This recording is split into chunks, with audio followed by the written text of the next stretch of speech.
Pernah lihat serangga yang kelihatannya alim banget kayak lagi berdoa gitu, tapi di balik penampilannya yang suci itu ada rahasia yang, well, cukup brutal. Yap, hari ini kita bakal kupas tuntas soal belalang sembah, makhluk yang udah bikin manusia penasaran sekaligus bingung dari dulu. Pertanyaannya simpel aja sih, kalau kamu lihat belalang sembah, apa yang kepikiran? Sosok yang religius, tenang, atau malah pemburu berdarah dingin yang super efisien? Yuk kita bedah bareng-bareng. Oke, kita mulai dari namanya dulu ya. Tahu nggak, kata mantis itu asalnya dari bahasa Yunani loh. Artinya nabi atau peramal. Keren kan? Dari dulu banget manusia udah ngeliat ada sesuatu yang mistis gitu dari serangga ini. Tapi pertanyaannya, nama itu cocok nggak sih sama kelakuan aslinya? Nah, oke. Cukup soal mitos dan nama-nama kerennya. Sekarang kita geser sedikit yuk. Kita tinggalkan dunia mistis, kita masuk ke dunia sains. Anggap aja kita lagi buka berkas rahasia si pemburu ini. Dan fakta pertama, siap-siap kaget ya. Ternyata ada lebih dari 2.300 spesies belalang sembah di seluruh dunia. Wow, jadi ini bukan cuma satu jenis serangga, tapi satu keluarga besar yang variannya banyak banget. Perjalanan hidupnya juga nggak kalah seru. Coba bayangin deh, dari telur dia butuh waktu 5 bulan. 5 bulan cuma buat menetas. Udah gitu perjalanannya belum selesai. Dia harus ganti kulit sampai 10 kali biar bisa jadi dewasa. Bener-bener pejuang dari lahir ya. Nah, ini dia. Jangan pernah terkecoh sama gayanya yang kayak lagi khusyuk berdoa itu ya. Itu tuh sebenarnya posisi siaga. Dia lagi nungguin mangsa, siap menerkam secepat kilat.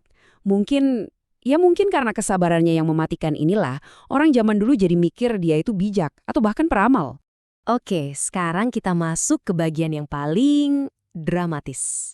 Ini soal kisah cinta, kehidupan, dan pengorbanan yang mungkin bakal bikin kamu geleng-geleng kepala. Ini dia fakta yang paling terkenal dan mungkin paling bikin ngeri.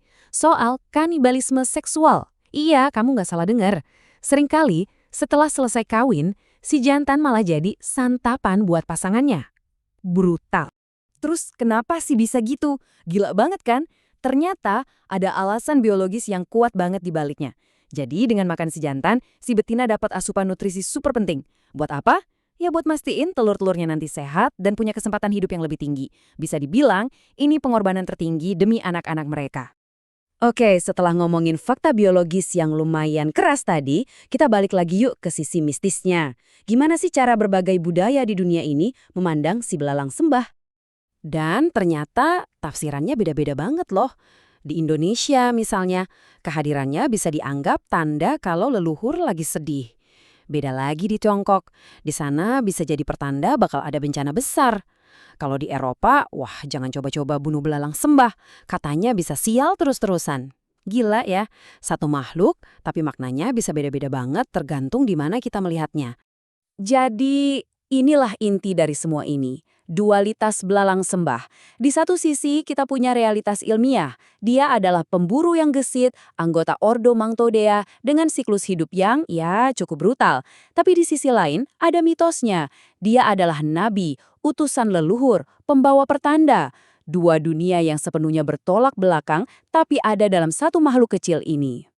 Nah, jadi aku mau tinggalin kamu dengan satu pertanyaan.